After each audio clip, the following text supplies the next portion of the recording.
Մեկը սոված է, հաս չունի, ելերը մանակալի, որ գործ գտնի, փող աշխատի, հաց բերի, տուն իր երեխեք ուտեն։ Վերջը մի հատ մարդ, տենում ես մարդը սենց տանջվելով մանակալի, ասում ինչ ես մանկալի այ աղբեր ջան, ասում երեխեք է սոված են, մի գործ լինի աշխատեն, ասեց, ես 20,000 վեգար, տարեսոր ուտելի կար, արի մոտ աշխատի, 200,000 փող գտամ քեզ։ Եսի ուրախությամբ գալիս ատում, այդ 20,000 ուտելի գարնում գալիս, կին ասում է, ես ինչ ես էց ուրախ, մի բան կա այք մարդ, ասում է մի հատ մարդ, խոսկատվ է, որ ամիս 200,000 փող դրամ տա,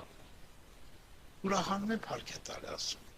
հիմի պատկերասեք, աստված ասում, Պավել, քեզ հավիտենական կյանք եմ տալիս, ես ես եմ անում, քիտ մռութ եմ անում, ես բա, 200,000 տվել ուրախանում ես մարդը, չել ստացե, չերևցած անի նկատմամբ հավատ կա ունում, այդ հավատքը ապացում է իրան,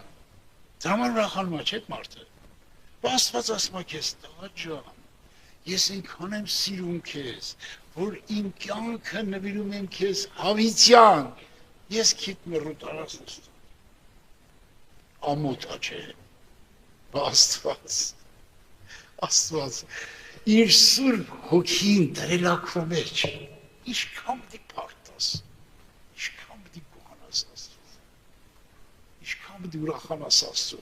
դրա համար եղբայրներ քույրերս, նորից եմ կրկնում, Աստված երկրագնդի վրա թողել է այս անբացատրելի, անհնարին է գնահատի մեկը սրա միջի ողջ հավերժական հարստություն։ Այս խոսքերի մեջ ինքը կա